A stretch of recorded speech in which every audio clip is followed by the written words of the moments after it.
Right. New adventure for Roland Whelm.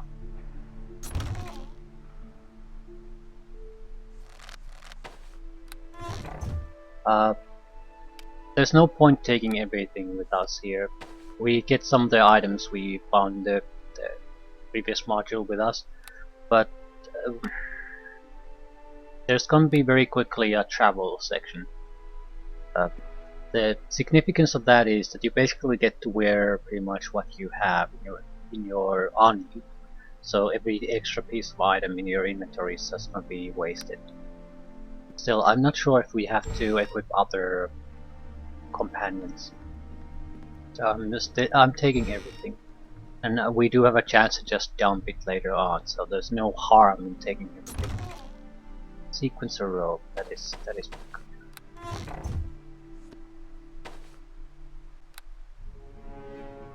And it's fabulously colored.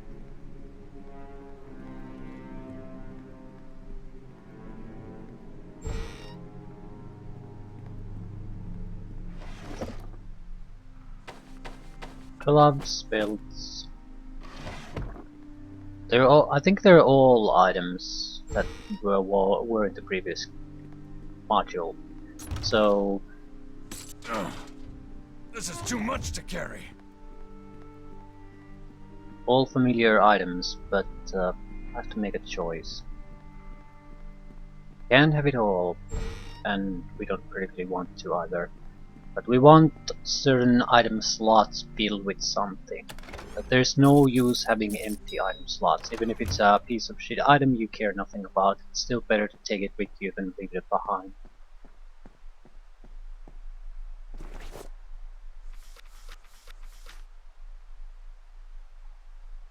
We can take the greater stone skin and put it in the sequencer.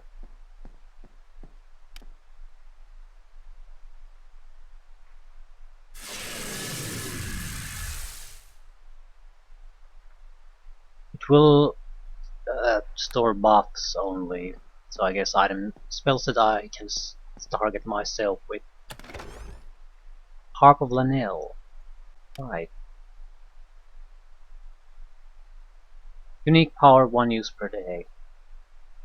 Spirit of Lorien will appear and he will listen to it. So you can probably, yeah, this is what we missed. A bard could have gotten the harp to summon a impossible construct to fight for you. And I think I was somewhere around level 10 when I saw the construct, so 100,000 gold. It would have been fairly high level, something that's useful throughout the entire game. Not enough of a power to take down everything one-on-one, but still powerful enough.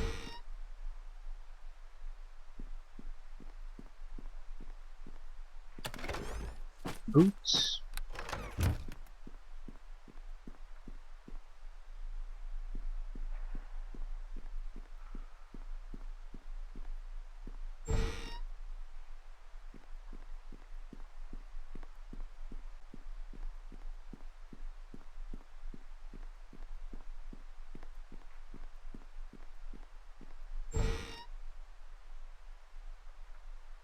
Okay, that would be an exit, which means there's still, well, probably one large room, but I need to be able to discuss things. Right, Percy. No, that's the exit. So what the fuck is that? Extra loot.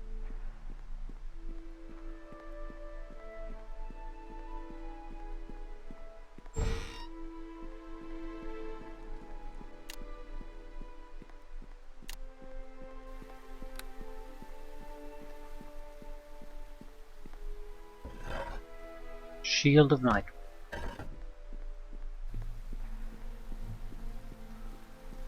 Front door of our noble mansion, probably. We can't get out that way. Helm of True Seeing. That is very nice. It might be one of the most underestimated things rather easily to underestimate. Another is the spell breaches.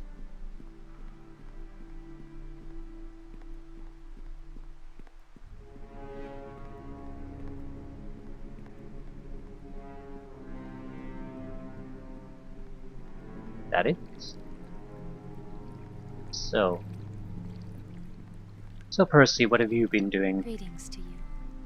The woman before you has leathery wings and shining platinum hair. A mere look into her greyish-green eyes captivates you. She is unnatural, but she is an example of absolute perfection. She bows in a subservient manner as you approach. Greetings, Master Roland.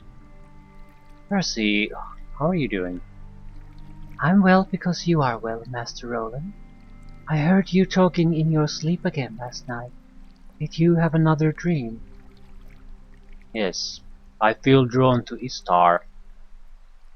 In the heavens and the hells, there are celestials and fiends of great power who can touch the emotions of mortals and make them feel certain urges and desires. Many heroes and heroines of your world have performed great deeds while believing they are messengers of a higher power. Many villains of your world have performed great crimes because they thought a higher power told them to. Maybe someone is sending you a message as well? You may be right, but I still have to go. If you go to Istar, perhaps you will meet Evanin again. There is a ship behind your home that is on its way to Southport. Monty is already waiting for it.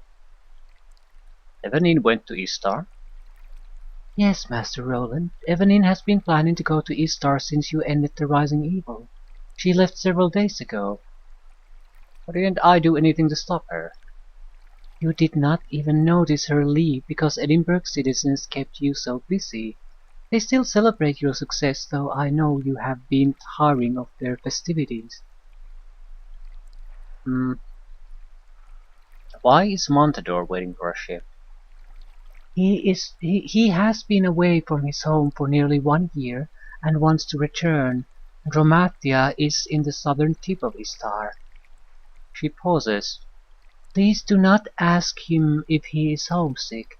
Monty gets annoyed if you ask him that. Why didn't he tell me he wanted to go home? Monty does not like to speak about his feelings because he thinks it is a sign of weakness.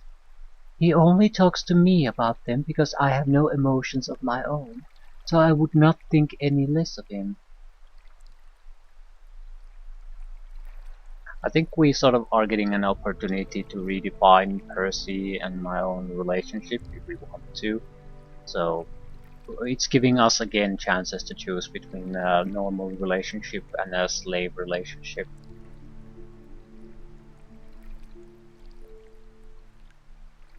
You do have emotions, Percy. You have to learn to express them.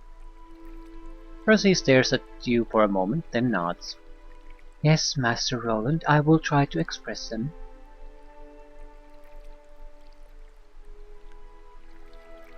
How you came to Arterra. I know this, but it might be significant to just see this through.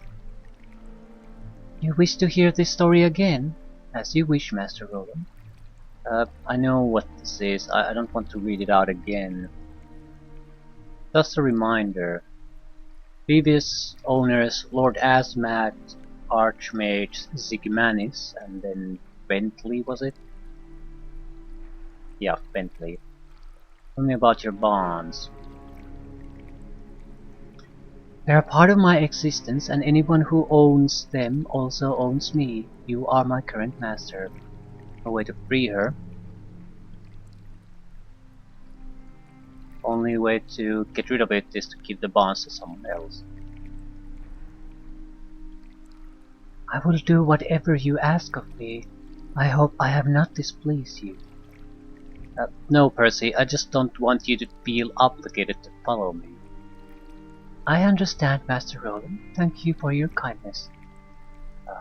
I'm going to board that ship. Would you like me to go with you, Master Roland? Yes, but you don't have to call me master. Thank you, Roland. Do you actually have equipment? You cannot browse this creature's inventory in Edinburgh. I get it. They basically try to prevent you from abusing the item limitation system. So they have what they have. You just choose your own equipment. Ignore everything else. So you can't smuggle extra equipment out of here. So it is literally, This is too much to carry. if we don't have a use for it, it is, we should not try to carry it. I'm not sure why I'm trying to carry it. I sort of want to take as much as we can, and then because I don't recall the conditions of what we can and can't take, so might as well take as much as we can. We might as always also choose something that isn't directly in our benefit. I mean, for example, let's say I have a weapon choice. I could choose two one-handed weapons that are very good. Maybe equipment pieces I could see giving to companions, or just an item I have a slight interest in now, but isn't all that useful.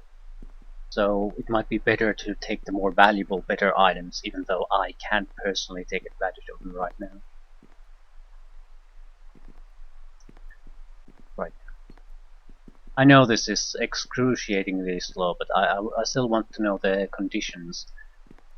What exactly can we take and can't we take? Money is probably something we can take.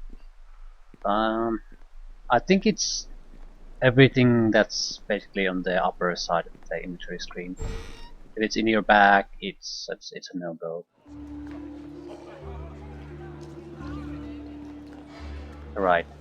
And the chest is very likely there to hold the extra crap you have been holding out up to this point.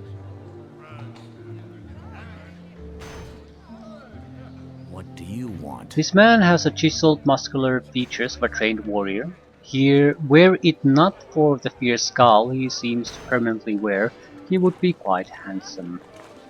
As you approach, he studies you with the untamed and unpredictable eyes of a tiger. Hello, Monty. I should have known you'd tell Roland about this ship. He turns to you. So you're going to follow me to Istar now, aren't you?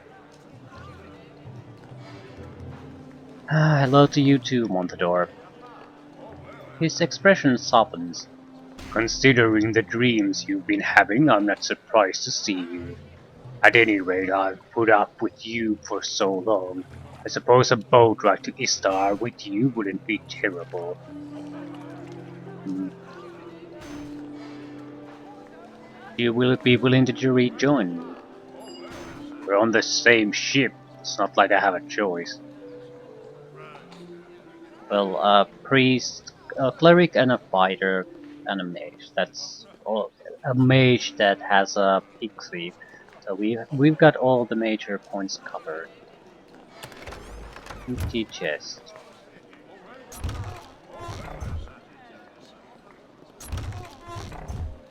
We might have a limitation on gold too. Finnegan. Hello.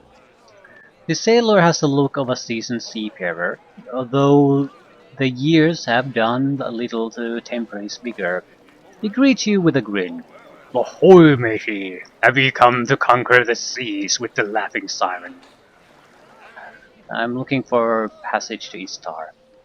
Then ye going to be disappointed, matey. There be no ships sailing that far south. Maybe I may be able to help some though. The laughing siren be carrying supplies to Southport, and there be ships there to take you to Sirion. That be the capital of Mer and one of the biggest cities in Istar. There be a couple of considerations before we get going though. Firstly, I need a small fee of 100 gold, a pittance for a hero like ye be to be sure. Secondly, ye need to lighten your load.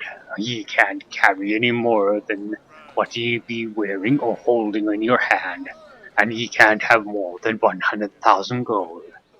Anything else in your inventory you need to leave behind? Hmm.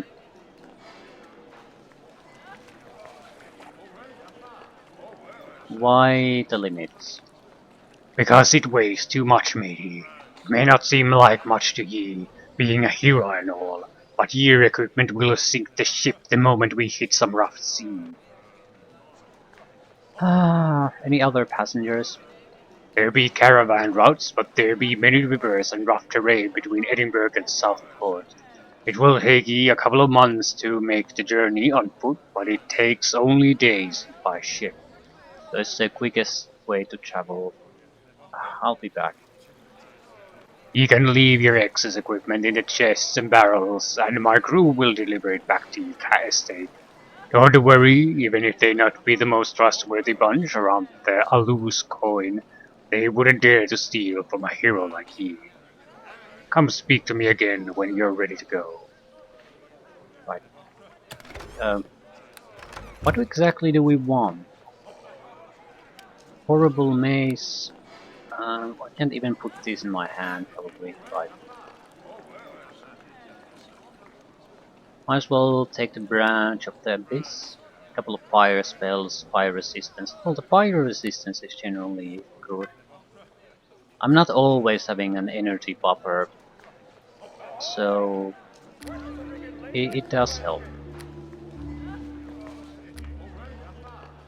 We could take a range weapon. What we want. Two-side helmet. Simply because it's good. We could take the dagger. +3 dagger with 2 poise, constitution and strength reducing poison effects. This isn't a bad weapon, at the same time it isn't exactly great either, so I think we can safely ignore it. Dodge modifier, or constitution. I don't have a lot of hit points. 39. I think I'll take the hit points, thanks. 52. Ropes of the Sun Lord. No, the sequencer rope's too good. Belt the Baron. Definitely not. So absorption belt then.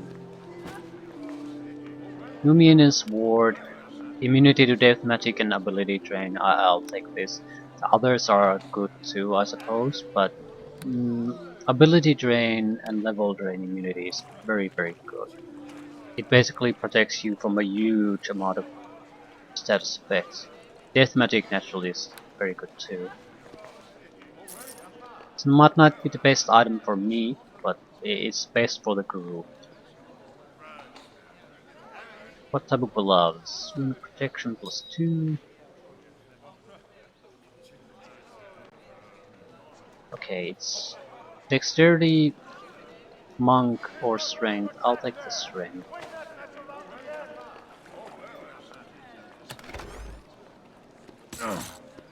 This is too much to carry.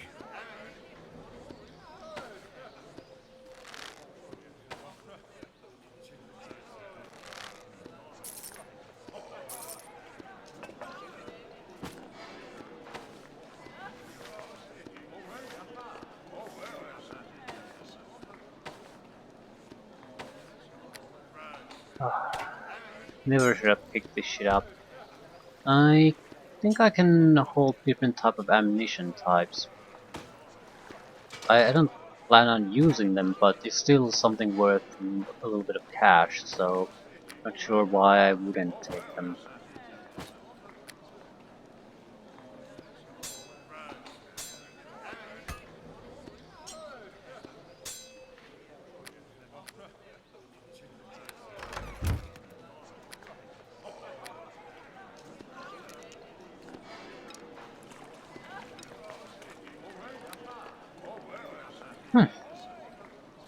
Hello. I'm ready to go. Once we set sail, we're not coming back to Edinburgh for at least a few months. Are ye sure you're ready to sail? Yes. Excellent. Glad to have you aboard the Laughing Siren, matey. Make yourself comfy. We'll be in Southport before you know it.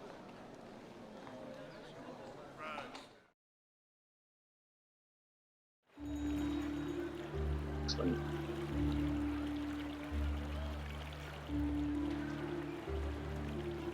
Ahoy, matey. I've good and bad news. The good news is we've made it to Southport, and ahead of schedule, I might add. The bad news is he might be stuck here a while, the port being locked down. What do you mean it's locked down? You see, Southport be run by the pirates, it always has. The local authorities don't have the guts to face them. The current pirate to call himself mayor is Bart Sidious, or Lord Sidious as he likes to be called. The only competition pirates have around these parts is other pirates, and I've heard tell there's one called Vanik the Red, who's challenging Lord Sidious on his own terms.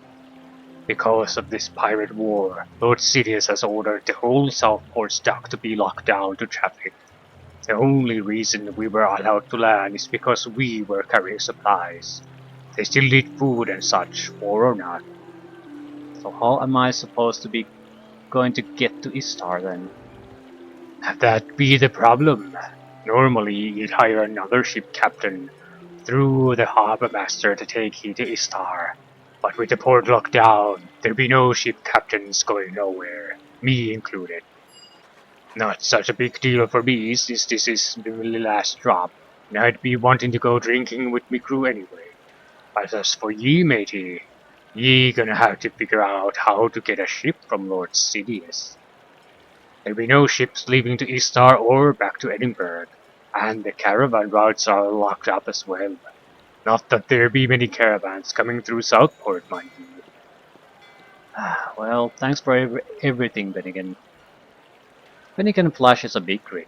It'd be a pleasure to have a heroic matey like ye on the Laughing Siren, even if he be slaughtering us in cards. I'll be drinking with me crew at the Golden Cake for the next few days. We'd be pleased to have you join us. Good luck, matey. Well, it is what it is. I now see what the hell you're using.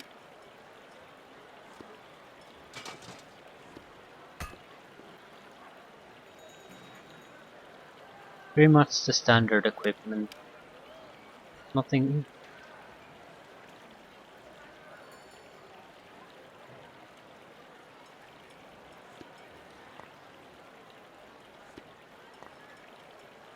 The Montador has a new axe, but nothing special. You can get the helmet too.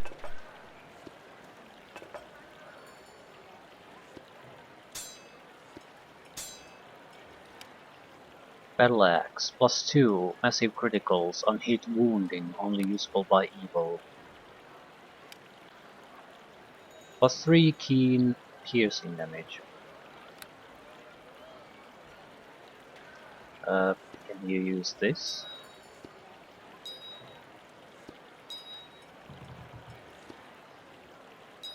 Anyone take advantage of the green?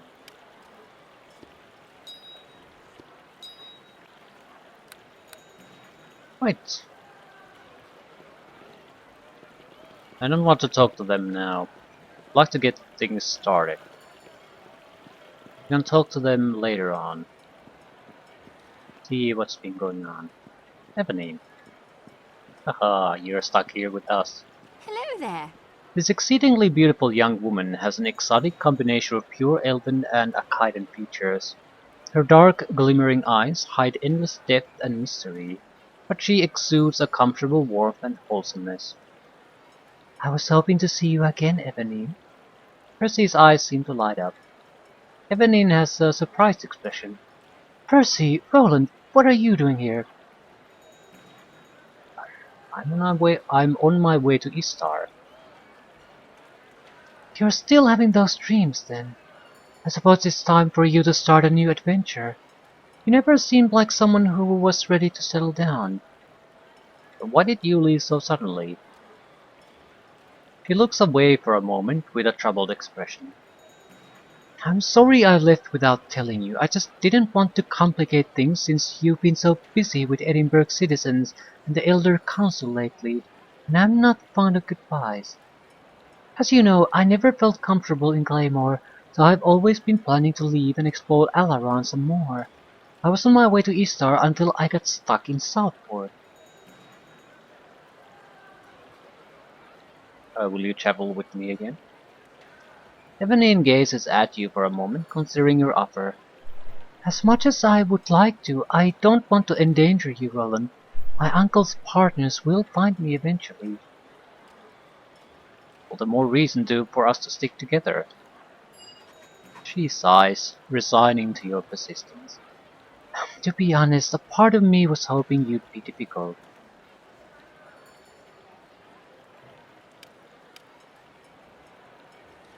Hmm,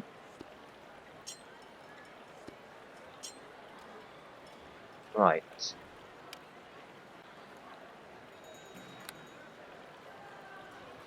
Who gets the amulet? I don't mind having it, but I think it would be better on someone else.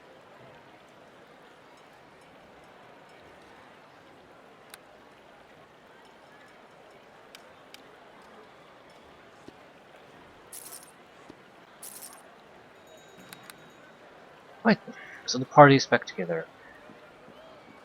Golden King Inn. Might as well ask what the hell is going on.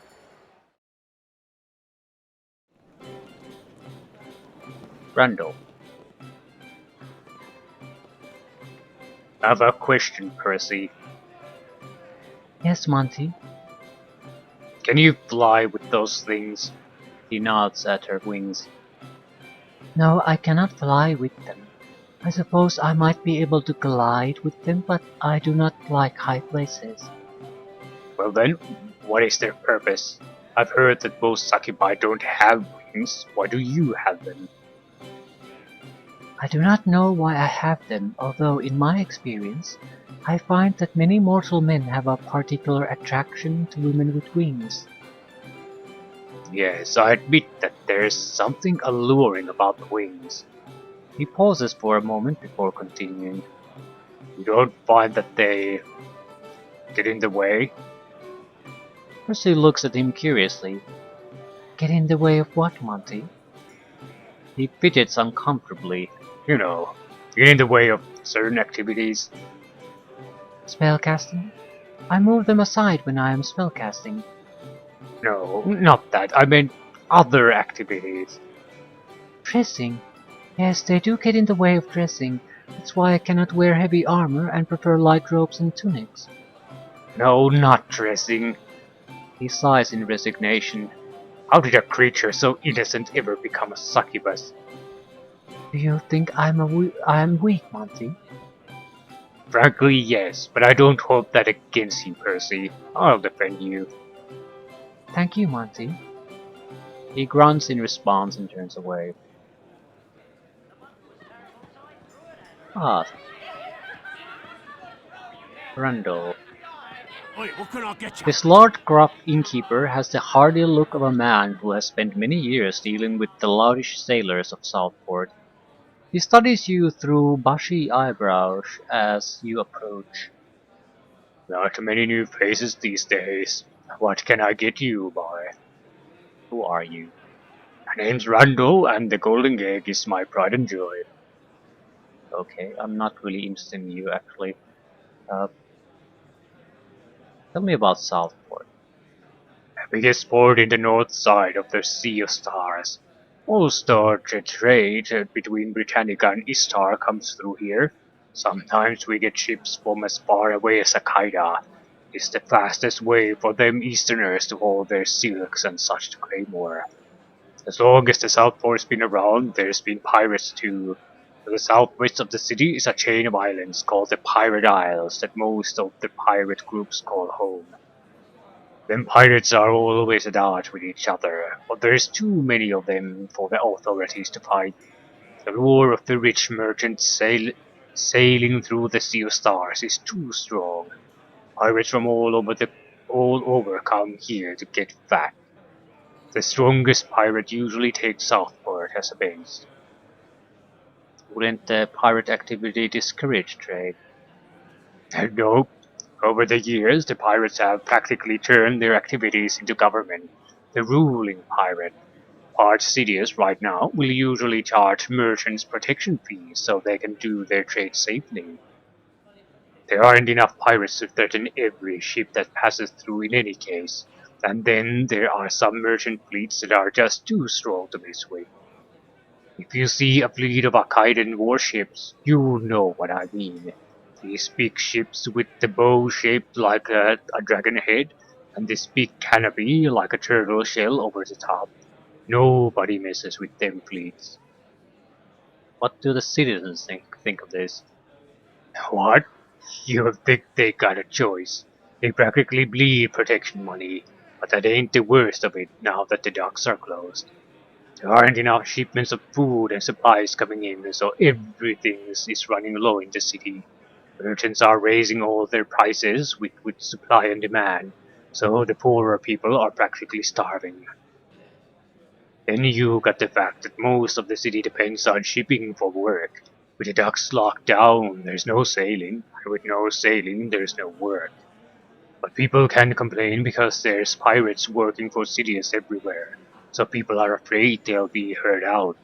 Sidious ain't got no problems beating down complainers.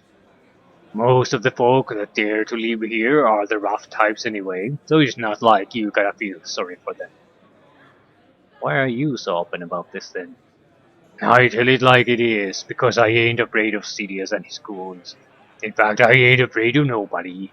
I be doing business in the Sea of Stars for so long, I lost my fears years ago. Hmm.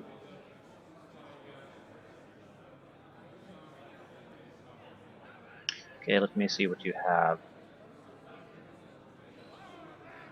Uh, Heavy armor, another item, another item from the previous module. I think seems fairly useless.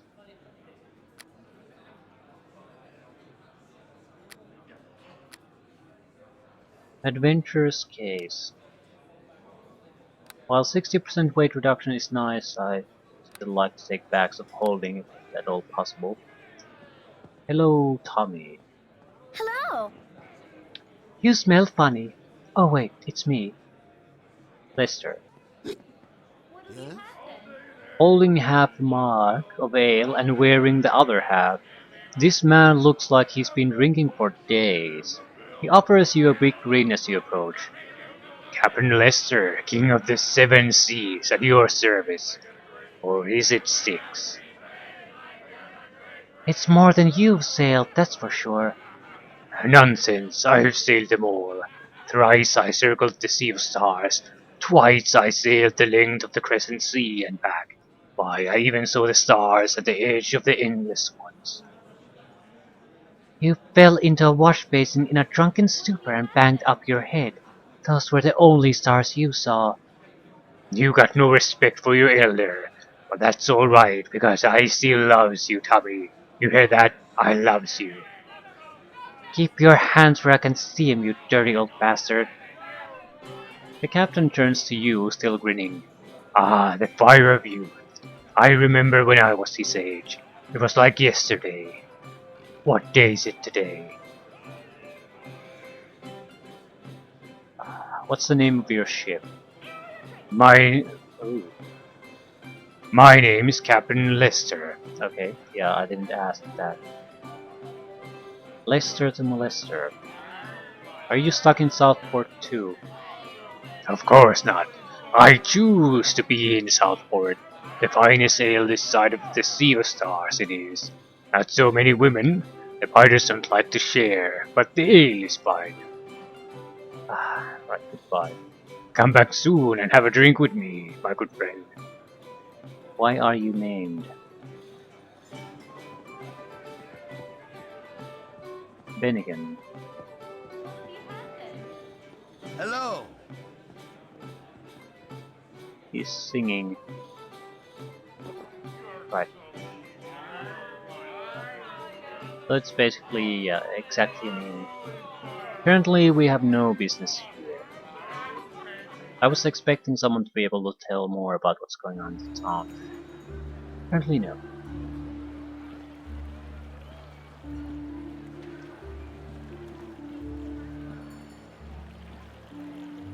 Southport Militia.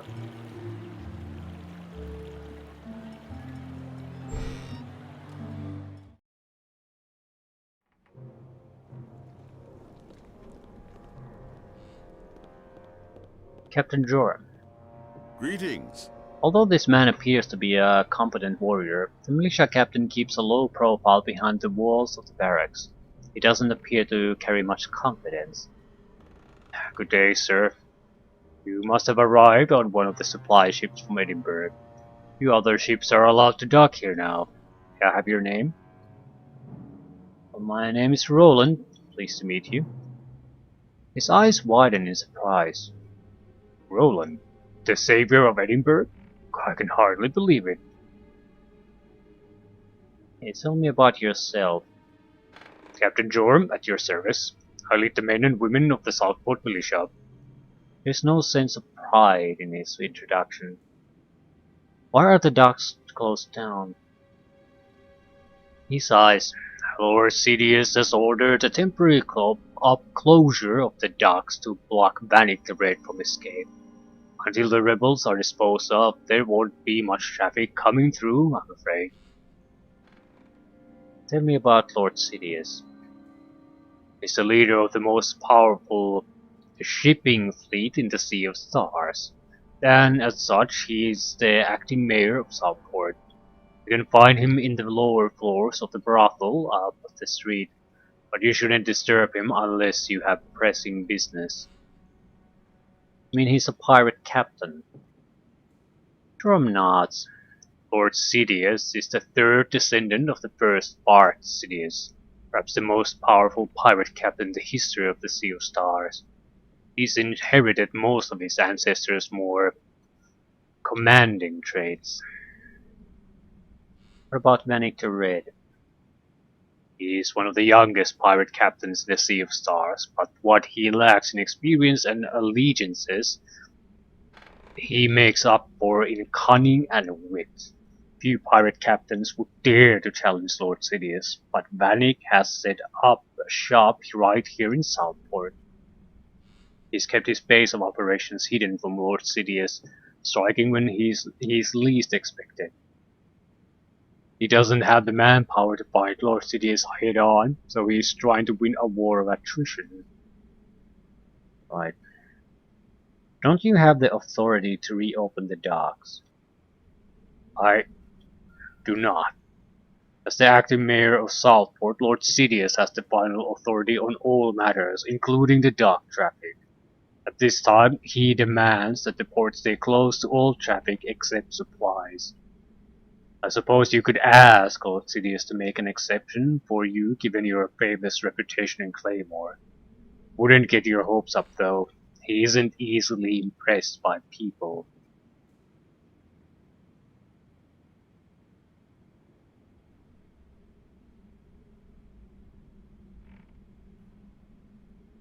We can try to berate him from accepting the pirate rule of the city, but I don't think he's in a position to challenge it anyway, so I'm not sure why I would do that. You're afraid of the pirates, aren't you? I respect Lord Sidious and his authority. He acts with a firm hand, but he maintains control, and that is all we ask for in these troubled times. I might be able to help. The militia captain considers your words with a glint of hope in his eyes, then shakes his head. No, I don't think so. You're a powerful man, but for everyone's safety, you shouldn't stir up trouble here. Yeah, I'll be going now. Careful in the streets, sir. There are people who would try to take advantage of a newcomer like yourself. So, there might be a little bit of hope for him. He's not gonna start anything on his own. But I'm certainly going to stir the pot, at least a little bit. I need to, otherwise I'm not getting anywhere. I'm not sure I want to choose a side between two pirates either.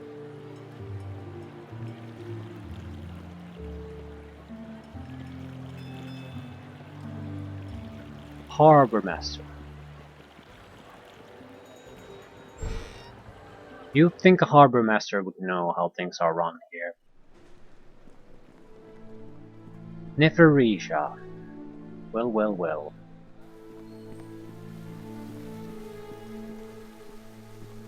Well, hello there. Even though you cannot see through this woman's shroud, her exotic perfume, flawless skin and perfect form, and dazzling grey eyes hint at extraordinary beauty. I'm glad to see you again, adventurer. Her voice is smooth and sultry, almost mesmerizing. Lady Neferisha, why are you here? After you ended the rising evil in Edinburgh, I traveled to the forest of Silestra to obtain a branch from a white oak to add to my collection of exotic items. I'm now journeying to Akaida, where I hope to find a feather from a golden phoenix. I have already acquired passage out of the city from the one who thinks himself Lord and Mayor, but I decided to delay my departure to allow my servants an opportunity to rest and to prepare for the journey ahead. Although I am not constrained by time, I will likely set sail soon. With the exception of the harbour master, there are few others in the city whose company I desire. How did you get a passage out of here? I asked for passage, and the pirates who have closed the port were willing to accommodate me. For a moment you imagined her smiling underneath her shroud. Can you tell me anything about Southport? I can tell you no more than what the local residents could tell you. The city is a nexus of shipping lanes for much of Britannica.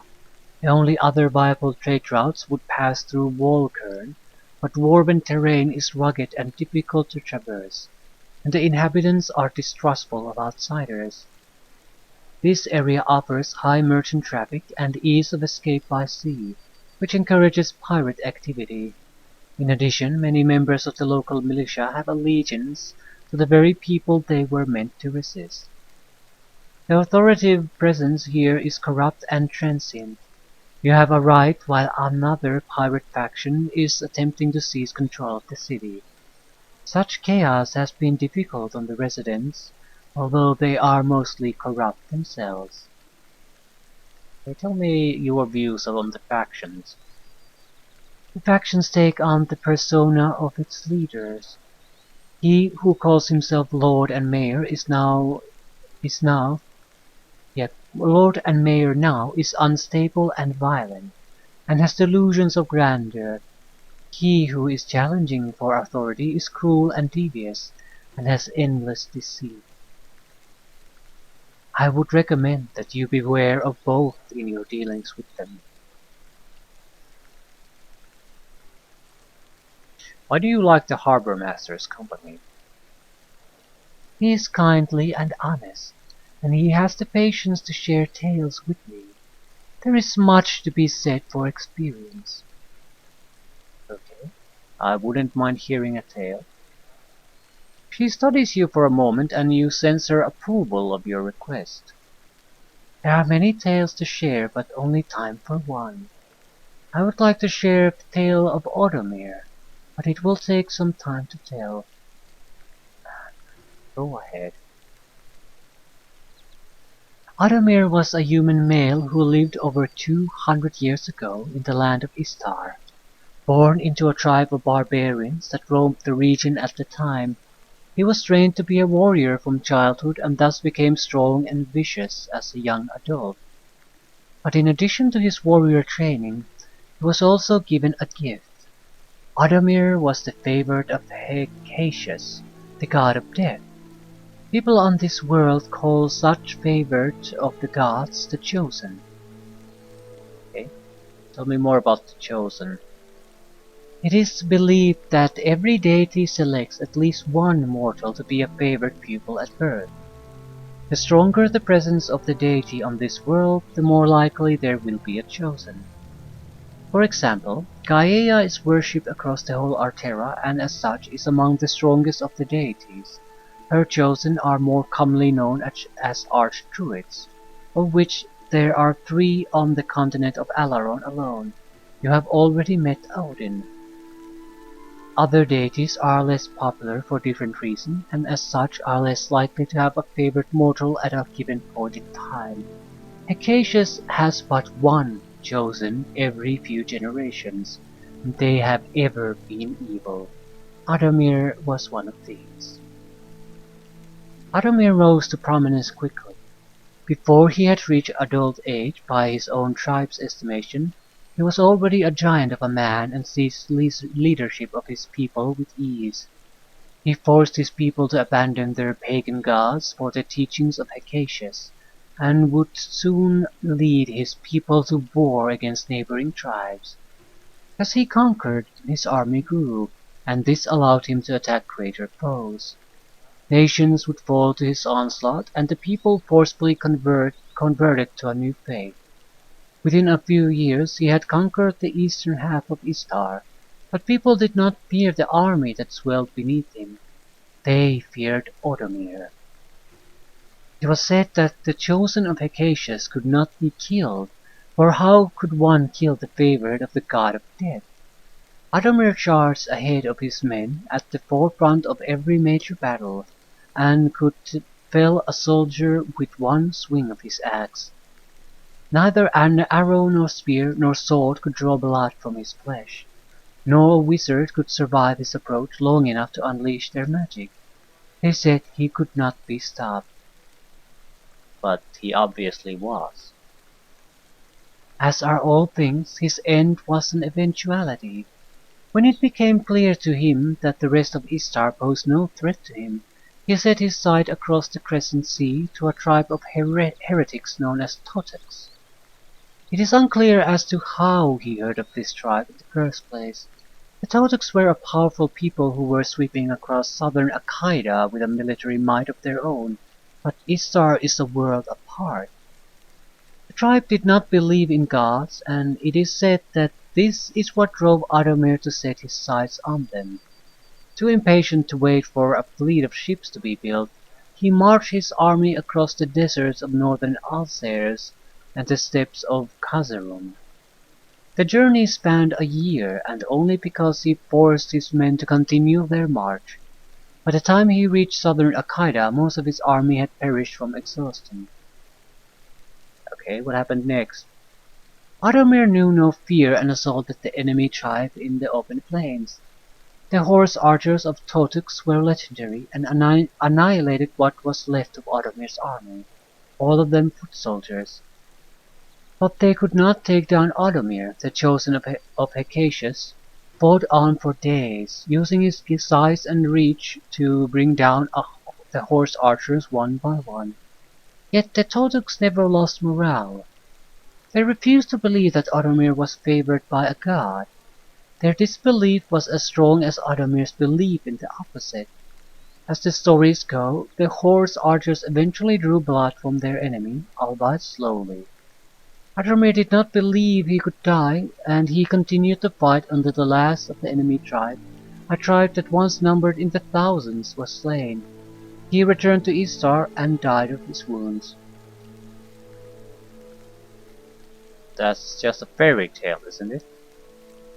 That Odomir once lived is reality.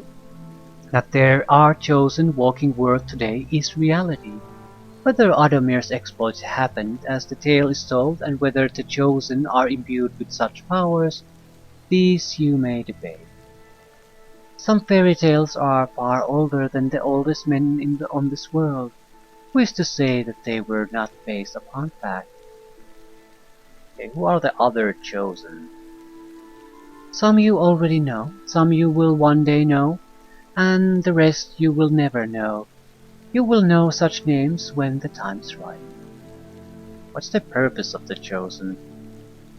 It is believed that they are selected to symbolize their fates and to further the goals of their gods on this world. How they are selected is a process known only to the gods themselves.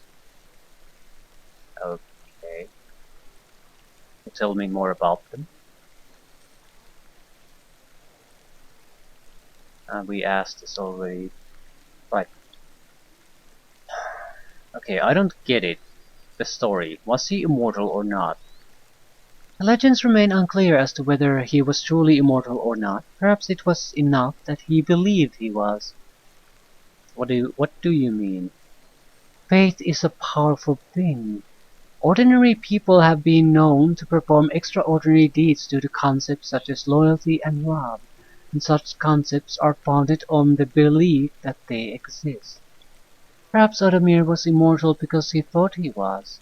Perhaps he was immortal because he truly believed that his god would not let him die until his work was done. If so, then perhaps the Totuks managed to force him to question his beliefs in their relentless defense of their homes. By refusing to believe, they may have caused Adamir to question himself for the briefest of moments. And in that moment, the Totuks could injure him.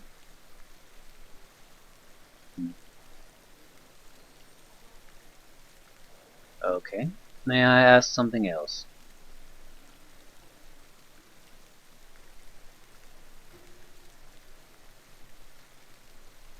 Purchase. What are you selling? Precious cloak. Charisma cloak, saving throw cloaks, persuade cloak. This would be very fitting for us. It's also 60,000 and I'm not sure if I want to spend that much. One potion of water of chassis and I'll take it. Actually multiples. I'll buy a couple. We might not... Well, we didn't need them in the first section. At the same time, I'm not sure if we'll ever get a chance to get them again, so I'll take them. I'll take the Greater Spell Mantle too. I'll put it in the sequencer.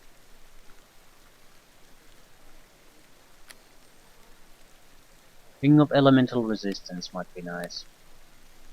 It's not that expensive either.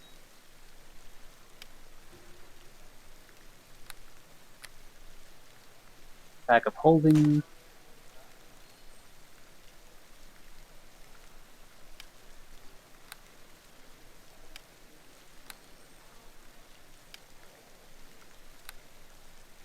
Right.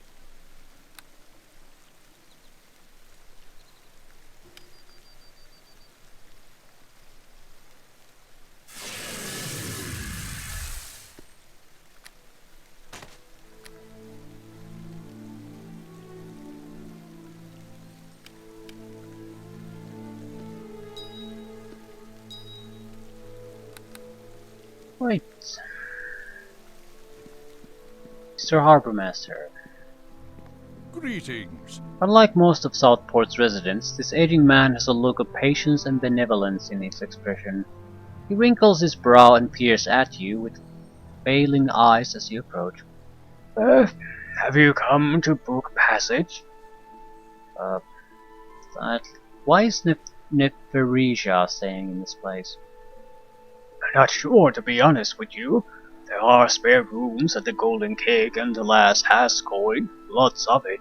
She can stay anywhere she wants. Not sure at all why she has to stay here. I don't mind at all, though. Sailors come rushing in and out, always in a hurry. Never get much company around here. It's nice to have someone around to talk to. The lass has traveled all over Claymore. Imagine that. Okay, can I take passage to Istar? He shakes his head. I'm sorry, lad, but I've got no ship captains to send you to. Lord Sidious has the portal locked down in a pirate war, you see. Until he allows ships to come and go again, there's nothing I can do for you, Neferisha. Neferisha, the young lass over there, asked Lord Sidious for a ship and got one right away. Maybe you could try asking Lord Sidious as well. Yeah, I don't think that's gonna work. Risha seems to have psychic powers, so he probably just mind controlled them. He's not a nice man, mind you. Not sure how Neferisha got a ship actually, but other than that, you're stuck here like everyone else. Right. No, I suppose we probably should talk to Sidious. Yeah. Hmm, I don't know. Manic to raid, was it? He might be an option, but the problem is, Sidious is something we know he's in some kind of brothel. But Mr. Red, we have no idea where he is. Greetings. His gnome forces a smile at passers-by, but he fidgets uncomfortably and doesn't seem at all pleased to be here. Greetings. It's good to have an inquiring customer who knows what a rune is. A strange way to greet a customer. I apologize if I seem abrasive, but I have been stuck in this confounded city for several weeks now, constantly pestered by pirates who can hardly read, let alone decipher arcane glyphs. The people in this city are dreadfully uncouth, so much so that I've all but forgotten my manners as well. Ships to Candleberry are only passed by once a month, and I missed that sailing a few days ago. Agitated, agitated hardly describes me. Okay, what do you have? Mage items, I guess. Right. Ooh, that's a nice selection of spells.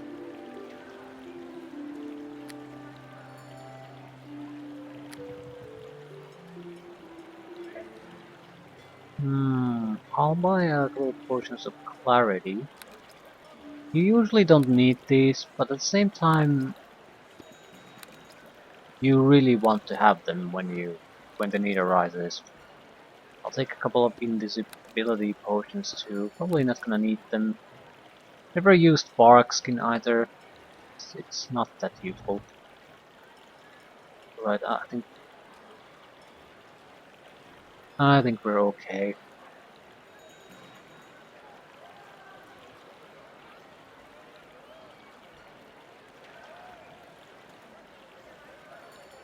Buy a lesser spell breach.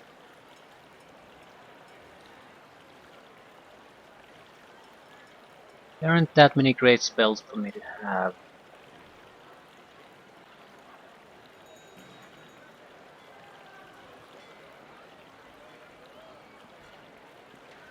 And spell mantle. I'm basically buying a few scrolls that have your basic protections available. I don't plan on using them, but if I get into a shitty situation and run out of spell castings, I want to be able to still continue fighting. Hello there. Okay. This merchant eyes you distrustfully, as though expecting you to try to steal something. If you aren't going to buy something, then turn around and leave. Don't worry, I'm not going to steal anything. That's what they all say before they stuff my wares into their empty pockets. Who steals from you? It's those damnable commoners about the city. With the docks locked down and wares of every kind in short supply, prices have gone up. Water, meats, clothing, everything. A lot of people are out of work because the ships aren't sailing.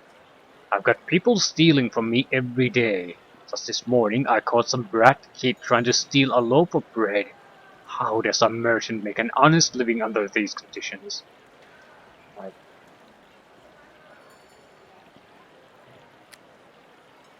I don't exactly expect great supply here. And if this is under lockdown, yeah, it probably doesn't actually have anything to offer.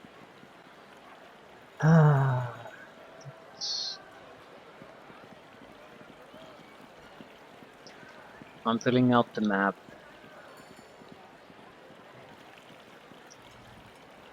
If I don't see that it's a dead end, I might end up coming back here and try to explore it again. This doesn't seem too big of a city, though. Dancing Mermaid.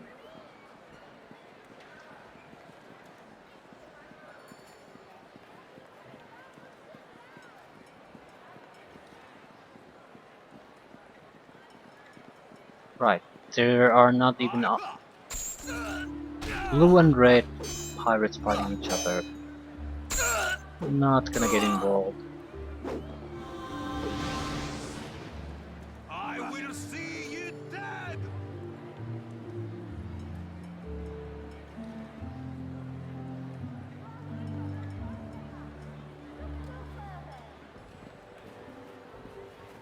Dancing Mermaid would be the brothel.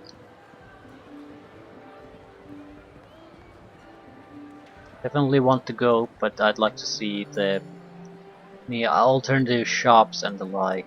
Is there a temple here, for example?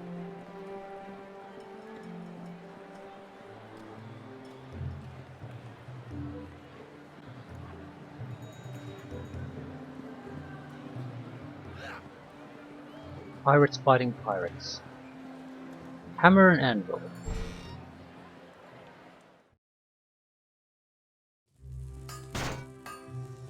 Hey, what? This scowling dwarf is likely the most heavily armed merchant you have ever seen. He doesn't appear to be a trained warrior, yet he is covered in a suit of bandit mail and he grips a battle axe in his hands. I'm warning you, don't even think about stealing. Yeah, we're not good merchant, I'm not a thief. You're too jovial to be a resident of Southport. You must have come in with one of those supply vessels. With all the theft these days, I can't be too careful. Yeah, just show me your wares. Basic stuff, very basic. I mean, you got better equipment choices at the start of the game, so I'm not sure why anyone would buy any of this shit. All the companions have better gear. I suppose some equipment slots are not filled, so there's at least some reasons to buy things. But not that many. Right, and that's the edge again. So, a couple of shops and in the brothel, and that's basically it. For some reason I can't get into this section of the city though.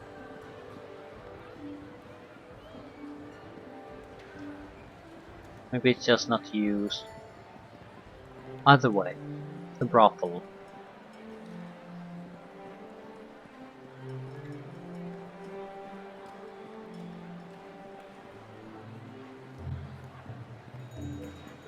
Without a doubt, he's going to try to mix us in with some kind of a favor. That favor is going to be to deal with the opposite pirate faction. I'm guessing the opposite pirate faction is going to make a similar offer. So we're going to have to pick a side or go against both. But going against both, it's just extra fighting for us that benefits us in no way.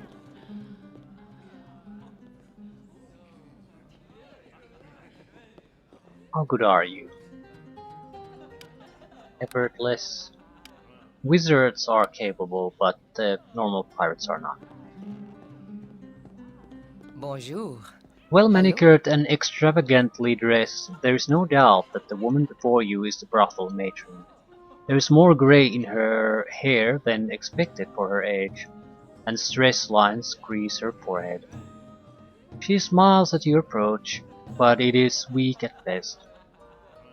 Good day, dear. I thought I knew everyone in town. You must have arrived with the last shipment of supplies. My name is Sephora, matron of the Dancing Mermaid. What is your name? Don't you recognize greatness when you see it? My name is Roland. I'm pleased to meet you. Roland, a hero of Edinburgh? For the briefest moment you thought you detected hope in her voice. Surely you did not come to the Dancing Mermaid hoping to better the women in the Fox's Tale? May I ask what business you have in Southport, my lord? I'm seeking passage to Istar. Istar, is it? I'm afraid you may be disappointed, for surely you've heard of the shutdown of the docks that Lord Sidious has imposed. Perhaps that's why you're here, to see Lord Sidious? Yes, I'm here to see him. The matron appears to be in deep thought for a moment before replying. Well, normally Lord Sidious does not like uninvited guests, and I think I can make an exception in your case. Here is the key to the door at the end of the hallway. You'll find the Lord in the far end of the basement. Please try to be polite to him, as he is in a poor mood at the best of times these days, and he will be quick to anger. Is there anything else I can do for you? Uh, she might have a lot of insight to Lord Sidious. Tell me about yourself. Oh, you want to know about me? Well, I was born and raised in Dunhaven, capital of Claymore. Many years ago I was wooed by a dashing young sailor who brought me to Southport with stories of fame and fortune. Little did I know he was a pirate. Some old friends whom he was indebted to came to him then, and being unable to pay them, he fled. They took me as their payment instead and put me to work in this very brothel. Having left my family behind and having no friends, I had nowhere to go, so I stayed here in Southport. Most people don't stay in this city for long, so it wasn't long before I found myself the matron of this place. Why do you look so worried? Do I look worried? I suppose I can no longer hide the grey hair and the wrinkles now, can I? She sighs. I'm the matron of a brothel run by pirates, my lord. The girls here can usually take care of themselves. When you live in Southport, you have to learn to be independent. But these are still just girls being surrounded by... And here she lowers her voice. Pirates. They are all criminals, and few have a shred of decency or morality. More than a few times I've had to save a girl from an overzealous pirate. I have done this for many years now. Pirates come and go, but their replacements are the same. If you've ever pillaged or plundered a defenseless merchant vessel, you've lost what sense of moral fiber you ever had. Yet I consider myself lucky. I've been around for so long that I have earned a measure of respect from the veteran sailors and pirate captains. Without me, there wouldn't be a brothel, but it's hardly an easy life. Why are there only pirates here? Lord Sidious makes his home in the basement below.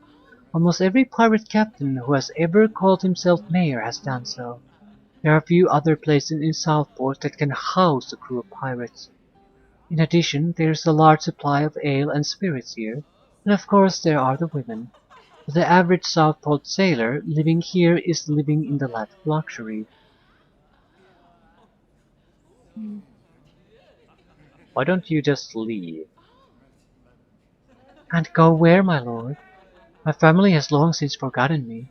My only friends are here. There are few opportunities for a long-time brothel matron in this city, and should I leave, what would happen to the girls?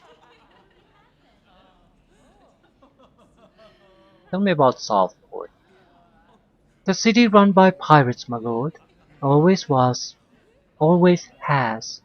We are too far away from the other major from any other major city in Claymore to have military protection, and the sheer amount of pirate activity in this region makes it impossible for the militia to be effective. Every few years a new pirate captain succeeds in ousting the old one, and we have a new self-proclaimed mayor. But even if the name changes, the results are the same. These are not men of high education. Most of the business in Southport, this brothel included, are run by people who work in it. The pirates who call themselves mayors are content to let it stay the same. Few people live in Southport for long. With so little law in place, the established business owners are nearly as dangerous as the pirates.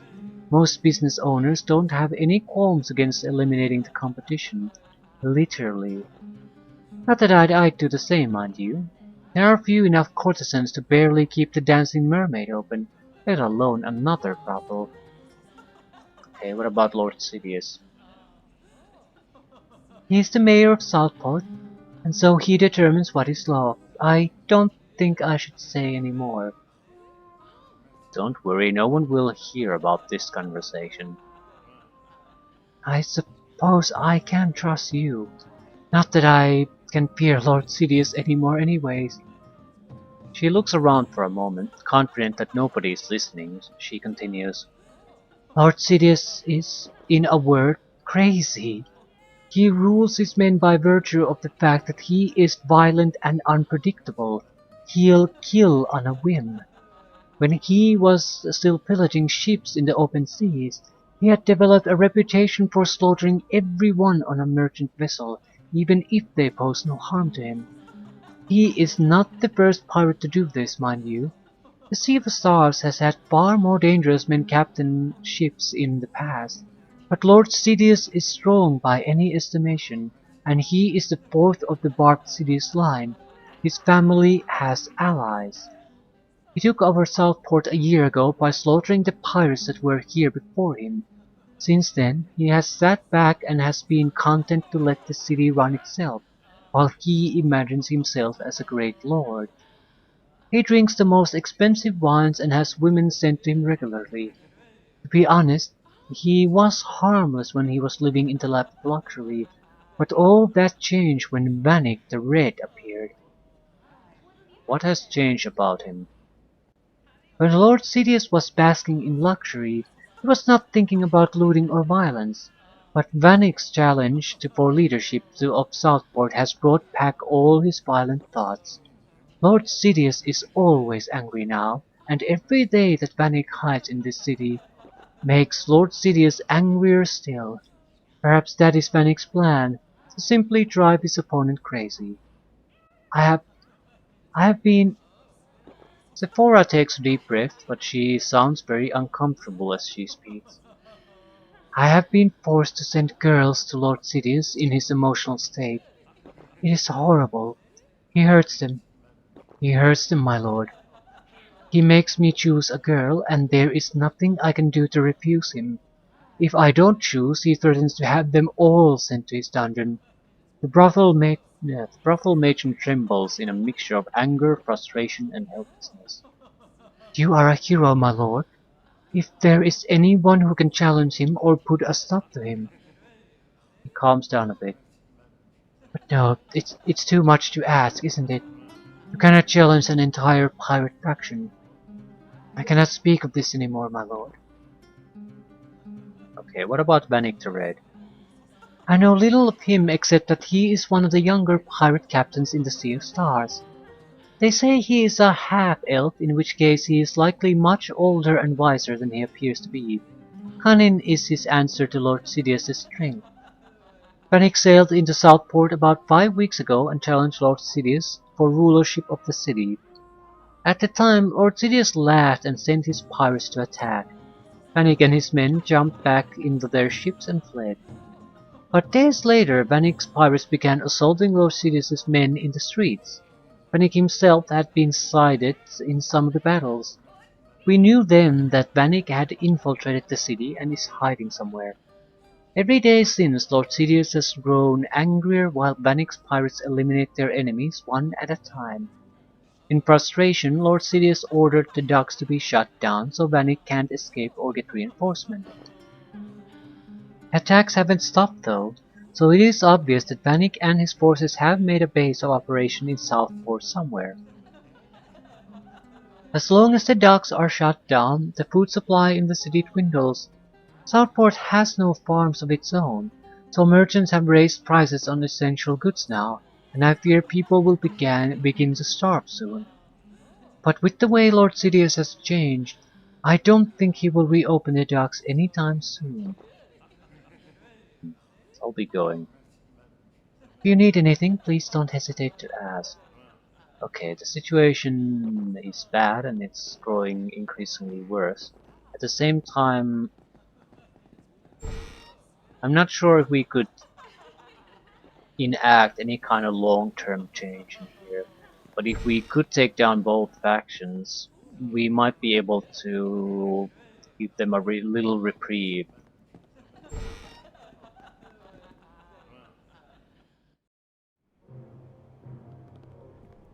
At the same time, some kind of a regular situation is probably acceptable. I mean, I can't change the world by myself. Doesn't mean I shouldn't try though. Point is, if I take down one of the faction, I'm sure the pressure is released enough that things go back to normal at least. Problem with taking down both is that we still need the militia to basically do something at that point.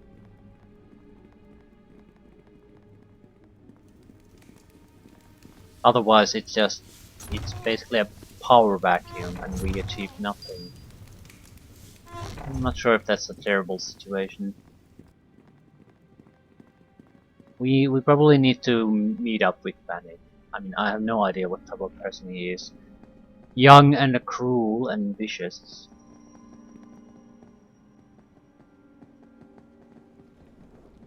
Probably room for the soldiers.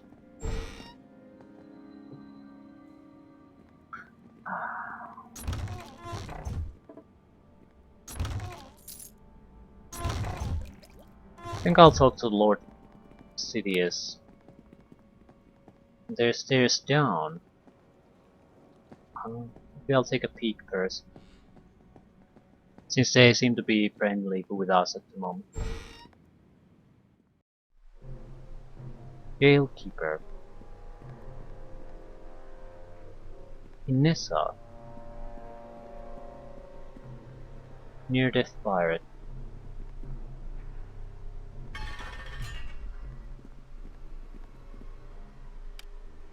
This young woman looks like she has suffered from many days of abuse. She is startled by the slightest noise. Hello.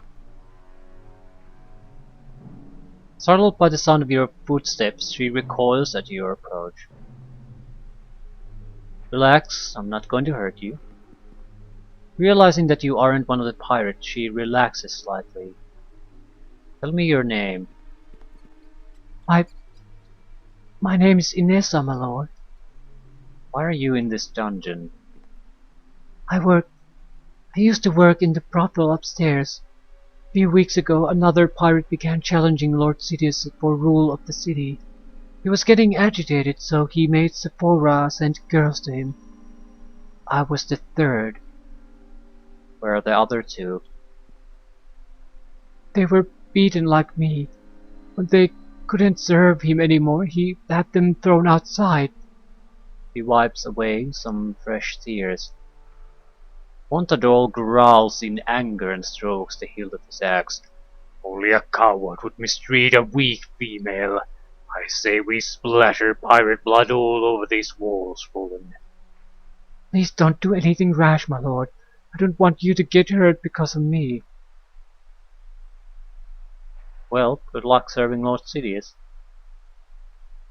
Do you have a family? No, I don't. My family was in the shipping business. They were killed in a pirate raid by Lord Sidious last year. He seized everything, but rather than kill me, he chose to put me to work in the brothel. Perhaps I can get you out of here. She looks up at you with a wild-eyed expression of hope which quickly fades. No, I don't think so, my lord. There's nobody strong enough to challenge him and his pirates. You look strong, but you can't fight them all. But thank you. Thank you for your kindness. I think you should go before he sees you speaking to me. He doesn't like it when I talk to other men.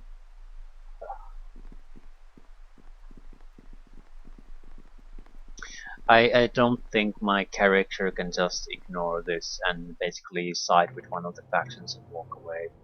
At the same time, it might give us opportunities. I mean, if we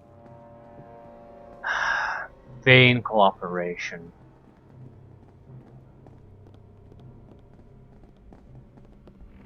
I greet you. This huge man bears prominent scars on his face from numerous battles. His smile is nothing more than a malicious snarl, and there is a vicious, almost crazed glint in his eye.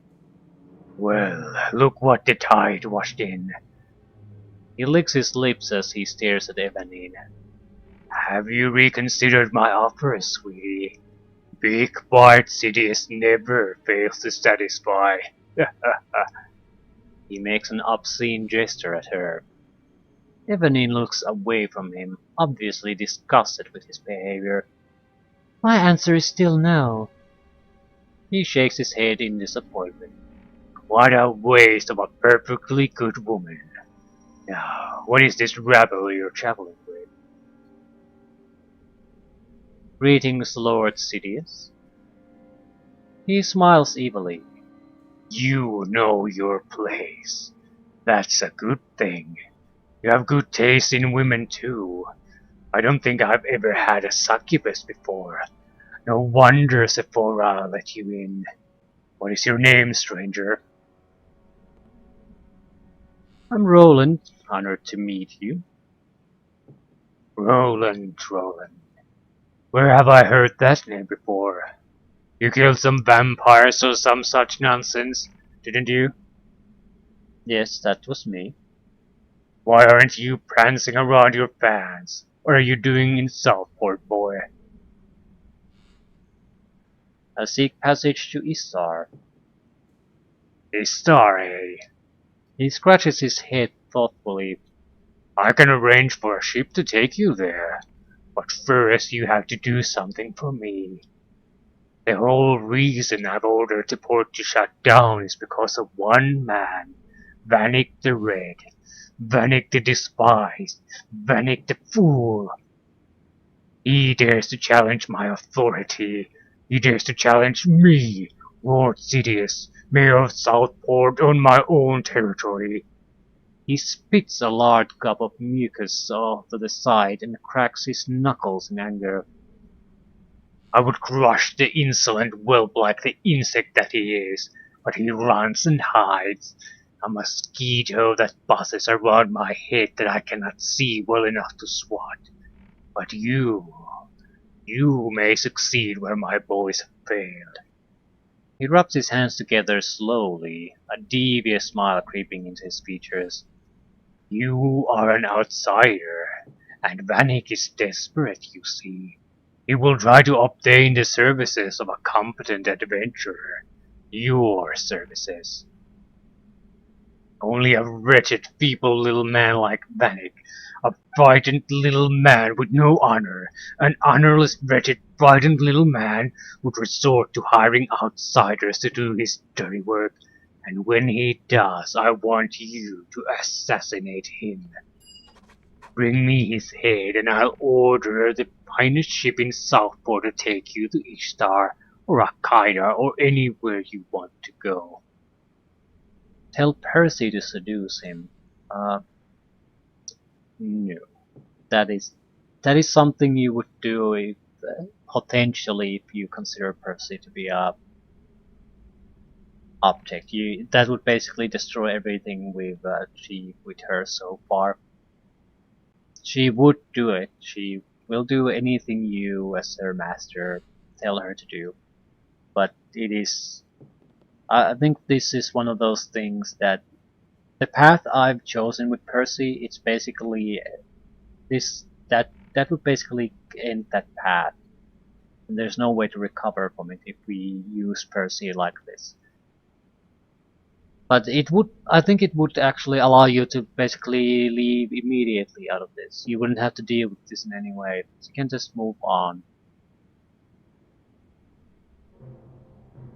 Want you to release Inessa. I think if I make that request, that's basically a death sentence for her. Want you to reopen the Dark Spurs. Why the fuck would he do that? He's not gonna settle for a location or anything like that. I'm not a murderer. Well, um,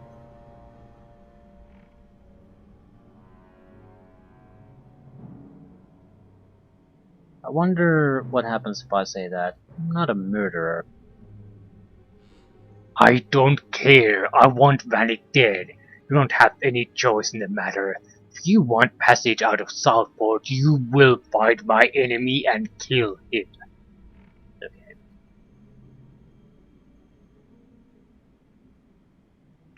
Fine, I'll do it.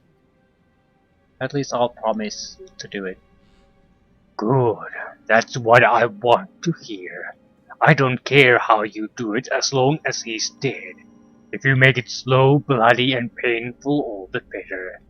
Bring me his head and I will reward you with a ship and more. This I promise. Well, that's we're all settled there now that you promised it. In the meantime, you are free to move about the dancing mermaid. Consider it a privilege. I would have any other stranger thrown in the dungeon with the wenches who displease me. You may go. He dismisses you with a wave of his hand. How good is he really?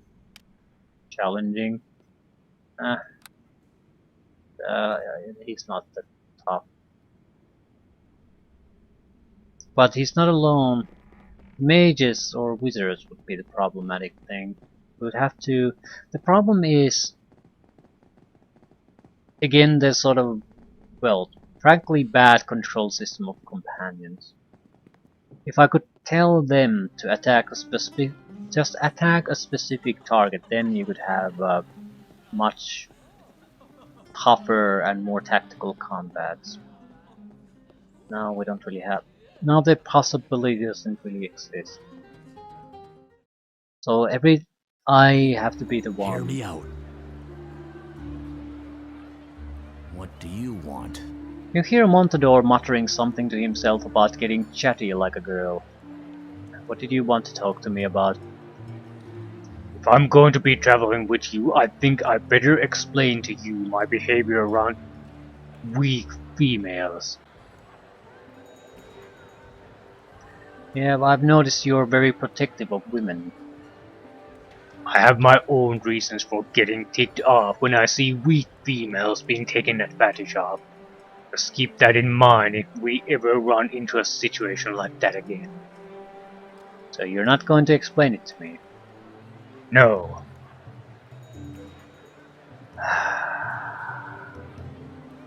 You're not going to make me go through this again, are you? He mutters a response through gritted teeth. My mother? What? He takes a deep breath and sighs, obviously uncomfortable with sharing his feelings with others. My mother was a clay potter and a housewife. He was soft-spoken and fragile, a weak female at best. My father was a soldier on Mur's border with Arterra. Even though Mur defeated the barbarians in that region over 50 years ago, there are still tribes that skirmish along the border every few years.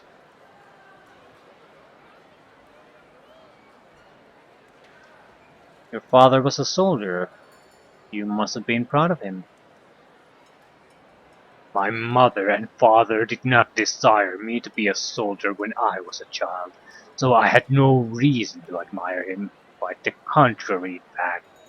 Because my mother was a weak female, she could not protect herself. She was too easily bullied by stronger males like my father. What do you mean? You know what I mean, Roland. My father was a wife-beater.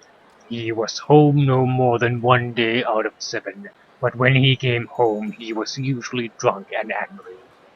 The neighbors did nothing and I was too young to do anything. But even as a child I could see my father's dishonor.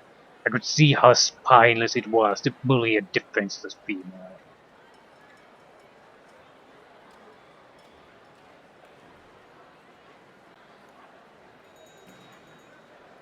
So that's why you're so chivalrous around women.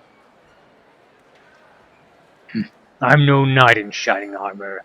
I just want you to have an explanation for the next time I get in a bar fight over a bullied waitress. Well,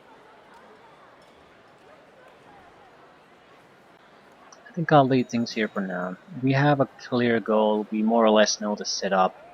We just need to actually find... Well, there have been the pirates fighting each other, so maybe some of the remains on those would give us a clue what to do. Or maybe we'll just walk around, talk to people. But we need something. I didn't spot anything yet. At the same time, this border of the city is still black. So that would be the likeliest location then. Either way, the plan currently is very likely to take down both factions to the best of our ability, but we might be able to use this situation where we're sort of promising to aid both factions to basically view the situation and see how this is best handled. If we can use one faction against the others first, weaken them, and then take out the other, that would be the best possible situation.